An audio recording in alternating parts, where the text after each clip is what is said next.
Assalamu alaikum. Get to know your Lord. First part of the Right Belief series by Sheikh Karim Abu Zaid.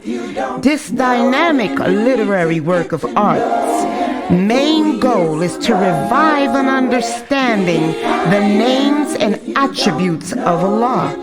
And understanding the name and attributes of Allah will elevate our faith, strengthen us, and keep us steadfast. This wonderful book is now available in an audiobook format and can be found free of charge on YouTube, channel Karim Abu Zaid.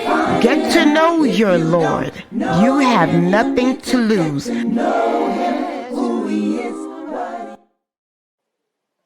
You will make it through. The Fitrah is awake in you. With Quran and Sunnah by your side, here's a place where it will thrive. You will make it through. You will make it through. The Fitrah is awake in you. With Quran and Sunnah on his side, here's a place where it will thrive. You will make it through. With Quran and Sunnah on his side, here's a place where it will thrive. You will make it through. Today we're beginning the next chapter of the book, Diluting Well Better. And again, this book can be purchased at Amazon as well. Yeah, let me put that there. There it is. Yeah. You see that? Diluting Well Better by Sheikh Karim Abu Zaid. You can purchase, this is volume 2. You can purchase this at Amazon too. Get the red pill, not the blue pill, the red pill. Get the blue one too for later, because we're going to go back over the first of this series. But this is the red one. It's $19.99. It's on Amazon too. And so what we're going to do today is, in this chapter, Sheikh Karim Abu Zaid continues.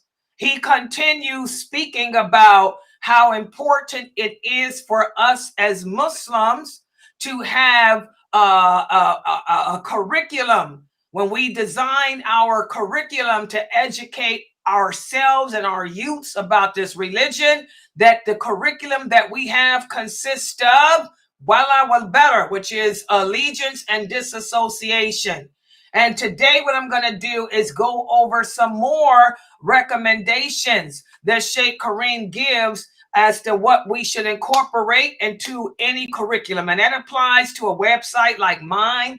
You know, my website is founded upon La ilaha illallah, Muhammadur Rasulullah. Everything in my website relates to well better. Okay, and we emphasize, you know, understanding this religion the way the companions did. And there's other classes we should have too, like we have, which are Sirah classes about the companions, about the Prophet, sallallahu alaihi wasallam. We have Hadith classes here. We also have Quran interpretation classes here. And even we have a class on how to learn how to read the Quran here. But there's other things that can be incorporated as well. So let me put the PowerPoint up on the screen. And for the kids, yes, make sure you kids have me on the big screen TV. And for the parents, screenshot my PowerPoints so that at the end of the class, you can print them out and staple them together and then paper clip them to pages 307, I think. I'm going to put this down. So pages 303 to 308, everybody can see? All right, and we're going to be speaking about, again, he's continuing in these pages with how to preserve or protect the Fitrah, the Muslim identity through Islamic education. Let's take a look and see what the Sheikh has to say in this chapter. And he begins by speaking about how central to Islamic education is the sacred task of protecting and nurturing your Fitra. Everything is about keeping the Fitra ignited.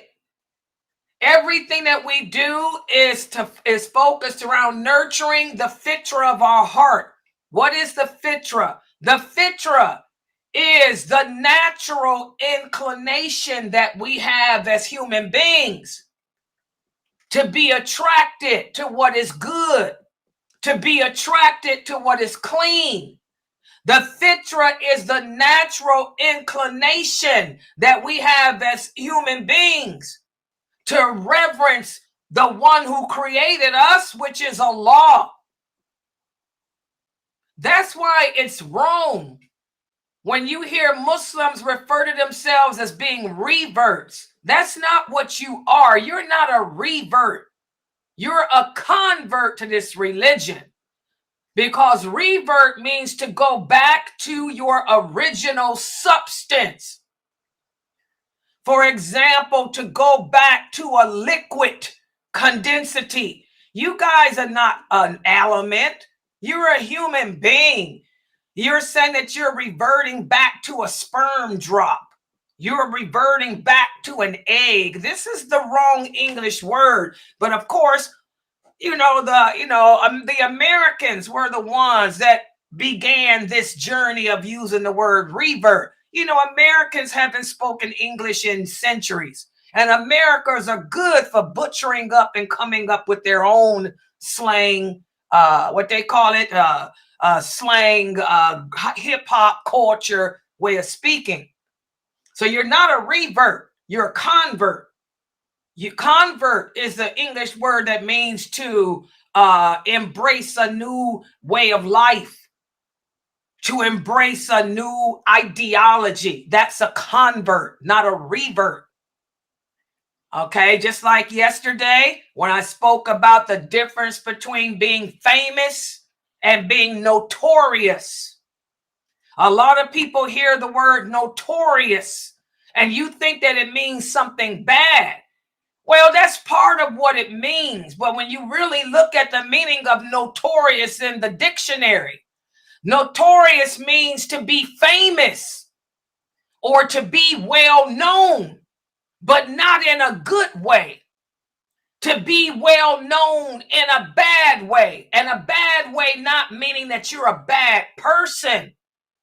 But notorious means being well known because you tip the scales. Because you're not like anyone else. Because what you're doing is different than anyone else. And I just put that out. Muslim women, we're not supposed to be famous. We're supposed to be notorious. As Muslim women, we don't attract or bring attention to ourselves in a good way. Okay? We bring attention to ourselves because we make a new standard. We are known for something that's not accepted or liked by everyone else. For example, me, my dawah. I am notorious for my dawah because my dawah is different than the other women. You've never heard a woman speak like me. You've never heard another woman shake your heart. You've never heard a woman break this religion down to you in plain English and base it all on Quran and Sunnah unapologetically. And she doesn't try to sugarcoat it, nor does she show the sweetness of herself. That's notoriety. That's notoriety. Okay, well, same with that convert and revert. You're not a revert, you're a convert. We got to learn the English language better. But anyway, everything we do when it comes to seeking knowledge, this religion should focus on nurturing our Fitra, keeping us connected with Allah. Okay? And again, Sheikh Kareem Abu Zaid has given us many examples. For example, he said, first, let me go over this hadith. This is the hadith that many of you misconstrue the meaning of. A lot of you people, it was the African Americans who began using the word revert, just like the African Americans began using the word polygyny. You know, they say, well, since they based on this hadith, I'm going to say I am a revert. It's the hadith where the Prophet sallallahu alaihi wasallam said, every child is born with the true faith, the true belief. In other words, every child is born with the natural inclination to be attracted to what is good, what is clean, and to believe in Allah and to know that Allah is in charge. That we come into this world with that characteristic. But as we grow, the parents convert you to become either a Christian or a non-believer or an atheist. So when you read this hadith, a lot of Muslims say, well, since I'm born a Muslim. No, that's not what it means. We're born in submission to Allah, but you are a fetus. You are incapable of taking care of yourself. Okay? Your parents raised you. You got to look at the rest of the hadith. You don't just take one word and play with it. Before we were put in the womb of your mother, where were you? The soul was in paradise. The souls of all the creation is kept in a place in paradise known only by Allah. So Allah, when your mother got pregnant with you, Allah had the angels take your soul and put it in her womb. Okay? Then you became a piece of flesh. And then you came into this world dependent on your parents to provide, maintain, teach you, educate you. Because whatever we experienced when we were up there with Allah, we forgot. We don't remember what went on up there. We don't remember anything up there. So you come into this world, new, having to learn all over again.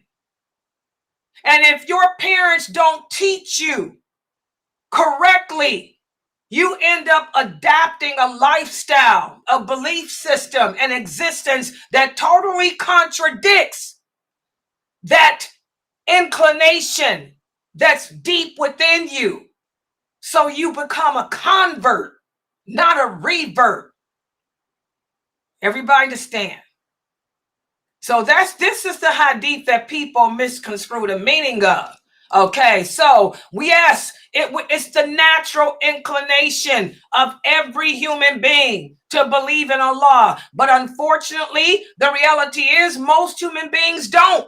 Even though we're inclined to that, most of us don't grow up and don't believe in him. That's why it's going to be more of us in hell than paradise. Okay.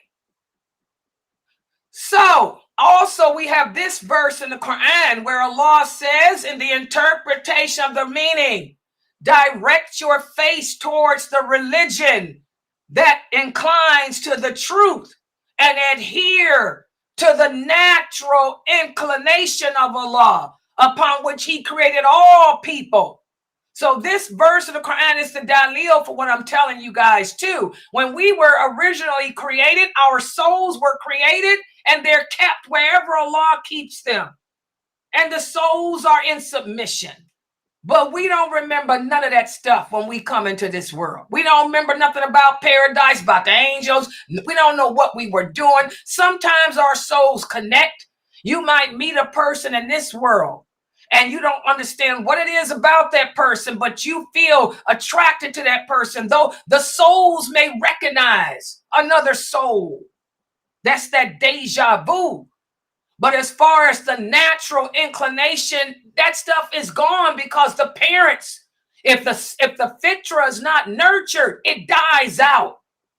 If your Fitra, that natural inclination, is not fed and nourished, it dies out. Everybody understand that? So that's why you're not a revert, you're a convert. If your mother raised you differently.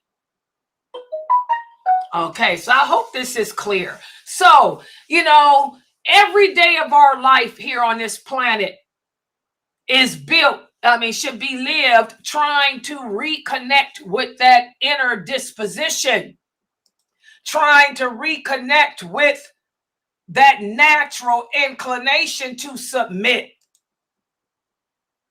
And as the child grows up, or as when a person converts to Islam, what you learn, should reflect our Islamic values. Everything we learn should reflect what our behavior, our morality, and all of that should be. Okay? For example, Allah, out of his mercy, he doesn't just leave us here helpless. Allah has sent messengers, and I'm not talking about prophets. I'm talking about messengers amongst the people. There are messengers amongst the people here on earth today that can help to awaken your natural inclination. And not only has Allah sent people to remind you of what your purpose is on this earth, but also Allah has sent many signs too. The signs in the universe, the sunset, looking at a sunset, watching how the sun sets and seems to sink into the ocean without sinking in the ocean. When you look at a mountain, this is why I love the mountains. They stand so regal, keeping this earth from flying out into space. When you look at the animals and how they communicate non-verbally with each other and how they survive on instinct, Allah sends signs to us to let us know, again, to look within ourselves and make that connection back to him. Even though the Fitra doesn't remember what went on when it was kept by Allah, but Allah gives us signs out of his mercy to reconnect. Listen to what Allah says in the interpretation of the meaning. We will show them our signs in the universe, and we will show them our signs within themselves, until it becomes manifest to them that this Quran is the truth. See how merciful our Lord is.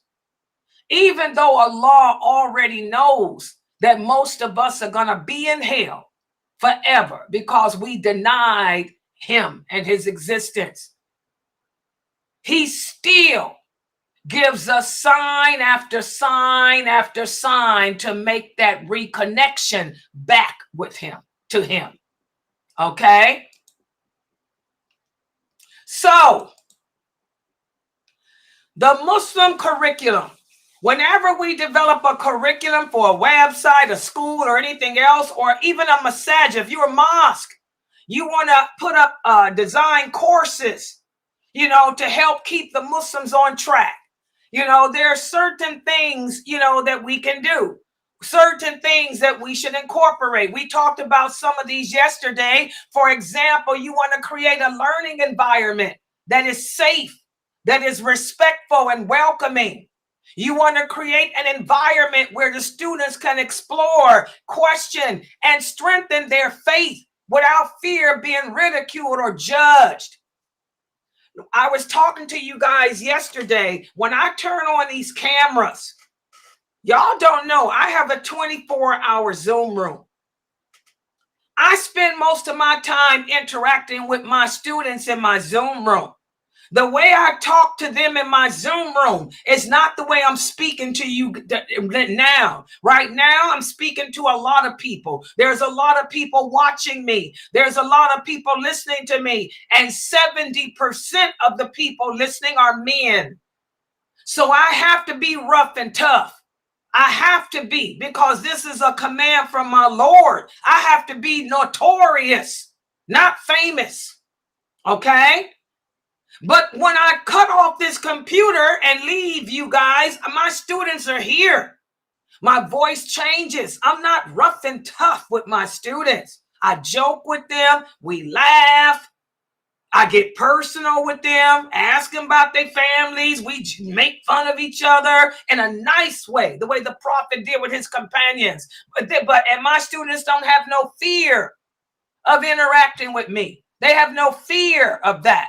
You know, and that's how you want the environment to be with other Muslims. You don't want other Muslims to be intimidated around you on that type of level. Now, publicly, as a Muslim woman, when I go public, I'm going to always be intimidating. But once the cameras are off, once I'm in my home and my Zoom room is my home, the lights go off and, hey, what's up? How's everybody doing?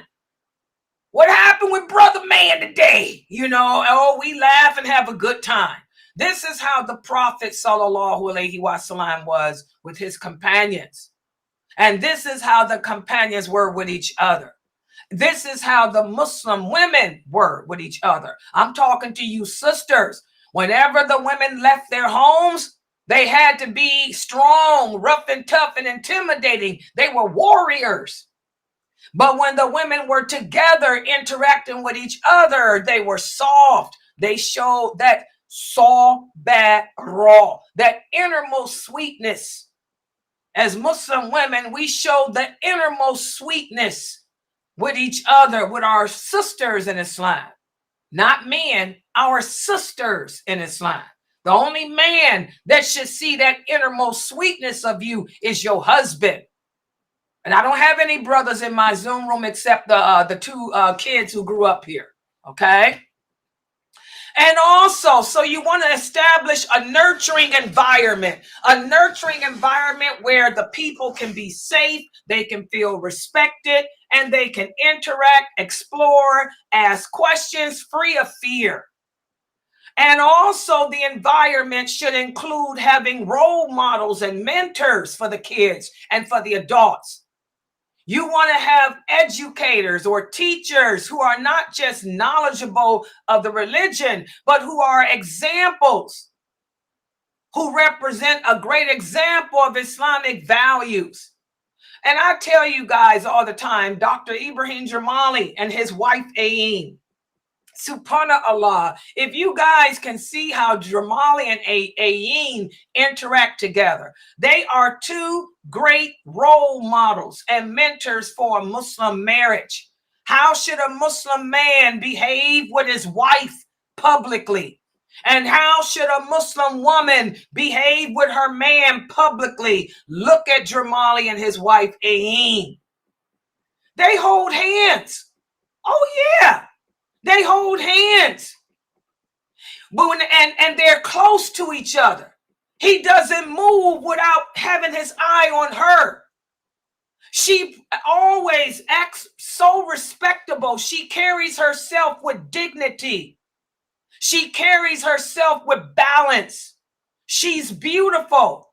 And he's handsome. Jamali is a tall, handsome man. Yeah, he looks sickly sometimes when he gets all not taking care of himself. But when he's with his wife, Jamali's about 6'2". He's 6'2". He's a tall man. He ain't no short Arab. He's tall. And his wife, Ayin, is probably about my height. She's about 5'7". They look good together. They hold hands. SubhanAllah. When they sit down, he pulls her chair out and for her to sit down. When they order food together, they eat from the same plate. They'll order one meal, a steak, baked potato, vegetables, and they share that one plate together. They're like one unit, looking out for each other. So you want to have role models and mentors around that you can learn from. You can learn from looking at Jamali and his wife. If I had a husband, I'd be a great role model too. Because like I told you guys yesterday, that softness, you ain't going to see that from Laila when I'm giving my dawah. My dawah is supposed to be given the way I give it publicly because I got too many men following me. But when in this Zoom room, this is my sisters. I relax. If I was married, I'd be just like Jamali and his wife. You'd see me standing there with my husband. You know, I make a move when my husband makes a move. Okay? You would know who the leader is. Even though we're one unit, even though Jamali and Ain are one unit, you know that he is her protector. He is her nourisher. And you look at her and know that she is his helpmate. She is his second half. She got his back. He got her front and her back. And I would be the same way with my husband. You'd probably say, wow, Laila, yeah, I know my role. And everybody should know their role. So you want to have educators who are not just knowledgeable of this deen, but who also embody the Islamic values with real life examples as to how our faith should be enacted every day. Y'all understand that? Also, you want to provide emotional and moral education. You know, Islam is not just a religion. You guys hear me say that all the time. Islam is not just a religion, but it's also a beautiful way of life. Okay? Islam teaches us how to handle ourselves in all situations. It teaches empathy, compassion, honesty. Remember when Aisha, radiallahu anha, was asked about the personality of the Prophet, she said he was an example of the Quran. He was a living, walking Quran. So you want to be a person who is honest. In fact, you will find if you're a person that's honest, because nowadays we're living in the days of fitan, the days in which Islam has become strange, the sunnah of forgotten. If you're an honest person today, that's looked as a bad quality. You will hear people say, oh, she's brutally honest. He's brutally honest. The believer cannot lie. Like the Prophet Muhammad said, the believer can commit any sin but one. The one thing that a believer cannot do is lie or be dishonest. And that people will look at you as being brutal, brutally honest. She's not capable of stealing. She's not capable of lying on her income tax. You know how many people used to make fun of me at my job? All the money I used to make, they say, Laila, why don't you lie and put them your grandkids? I couldn't do that. I only carried one grandchild, and that was my oldest grandson. And that wasn't a lie because I did take care of him. I did send money to buy his clothing. I took care of him and Jayla. I paid for him and Jayla's school. I had them in Muslim school. Y'all didn't know that. I also bought all their clothes and everything. So it wasn't no lie. I supported him. But when people told me to add to my other grandkids, I said, I can't do that. That's a lie. That's cheating. And I might get caught. I might be in jail. And that's why I don't get no money back. Now that I retired, you know, I owe the government every year. I owe the government every year. And people are like, Laila, you better lie. I can't lie. I can't do that.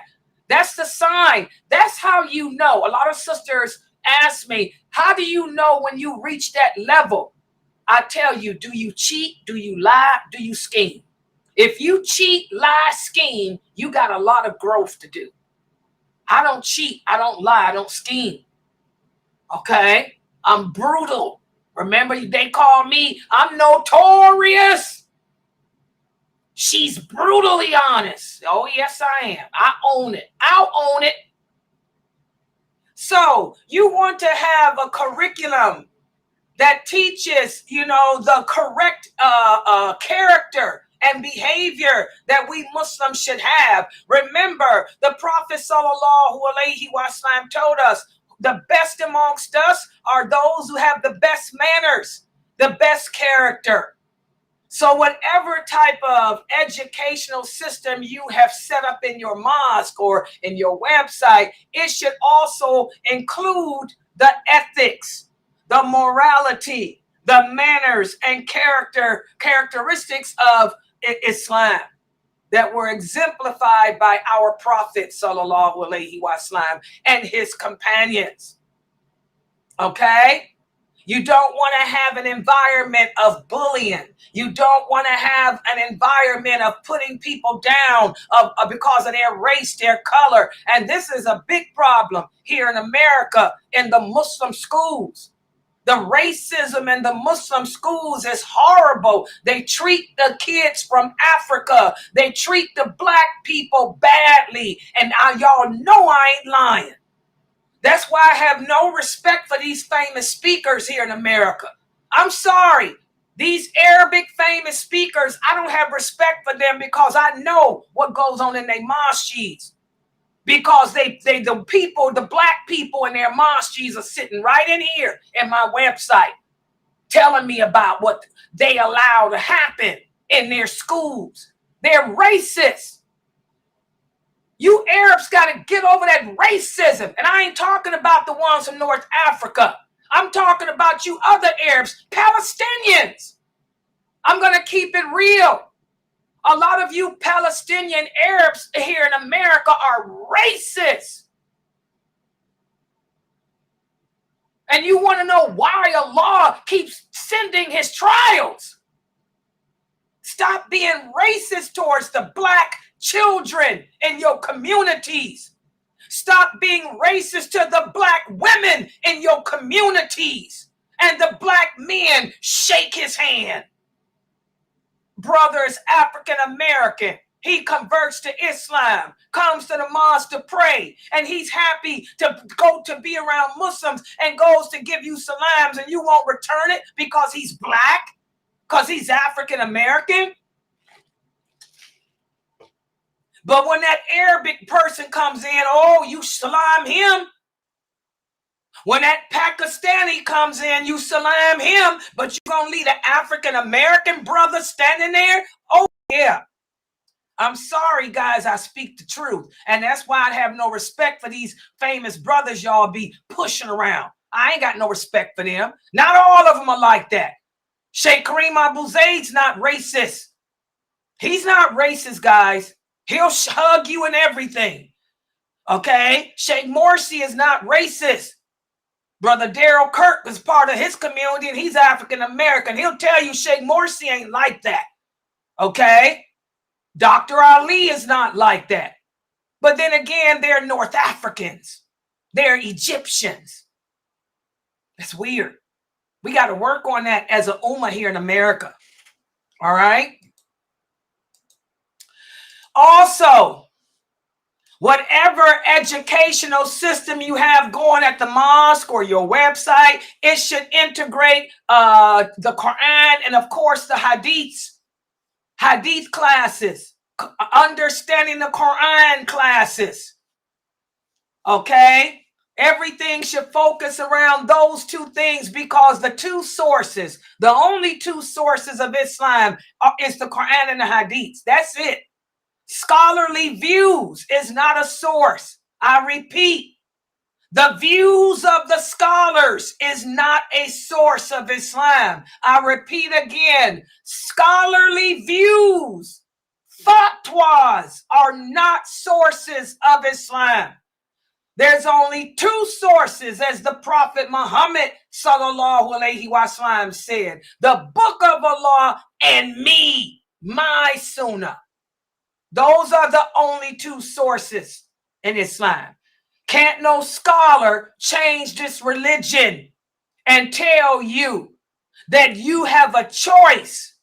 You can either begin Ramadan with a local sighting or you can look for the one moon. Who said that? That's not Islam. That's not what Allah said. That's not what the Prophet said, but that's what a lot of you Muslims around the world are doing.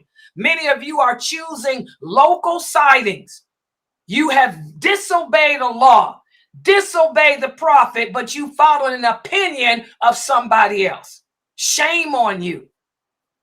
So whatever educational curriculum we have, it should have be based around the Quran and the Hadiths, not fatwa, not scholarly opinions. Okay?